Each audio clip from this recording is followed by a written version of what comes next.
மருதமலை அடிவாரத்துலேருந்து மேலே கோயில் வரைக்கும் படி கட்டி இப்படி தான் இருக்குது. ரொம்ப டஃப்பெல்லாம் கிடையாது. இந்த 500 படி இருக்குது பாருங்கள். 500 இதோட 500 படி. அதுக்கு மேலே 1 2 3 4 504 படி. ரொம்ப கஷ்டம்லாம் இல்லை. நல்ல படி, சின்ன படி தான். கன்ஸ்ட்ரக்ஷன் ஒர்க் நிறையா நடந்துகிட்ருக்கு. 6 படை வீடுகளில் இது முக்கியமான படை மருதமலை சுப்பிரமணிய சுவாமி கோயில். பஸ்ஸு, கார், பைக்ஸ்லாம் மேலே வரைக்கும் வருது. ஆனால் அலோவ் பண்ணலை இன்றைக்கி, என்னன்னு தெரியல. இதெல்லாம் டிபார்ட்மெண்ட் ஆளுங்களோட பைக், போலீஸ் மேபி.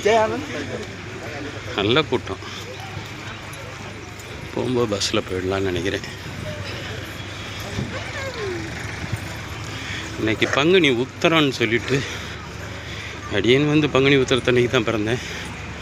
இன்றைக்கி அவரோட பிறந்த நாள், முருகப்பெருமானோட பிறந்த நாள். உள்ள கோயில் அலோவ் பண்ணுவாங்களா என்னன்னு தெரியாது. நான் கீழேருந்து காட்டிடுறேன். ஆஹா, எப்படி இருக்குது பாருங்கள். மருதமலை இருக்க அழகான கோயில். எல்லோரும் பார்க்க வேண்டிய, சேவிக்க வேண்டிய கோயில். மருதமலை இருக்க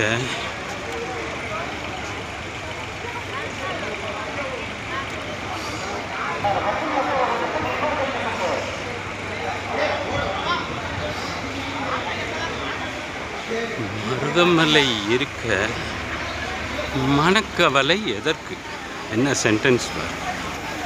சேவல், மயில், ஓம். மருதமலை மருதாசலம் இருக்க மணக்கவலை எதற்கு?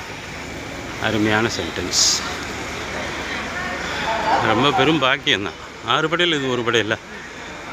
அப்படியே மேலே போயிட்டு சேவிச்சுட்டு, மேலே கண்டிப்பாக ஃபோன் எடுக்க விட மாட்டாங்கோ. அப்படியே இதோடு ஸ்டாப் பண்ணிக்கிறேன்.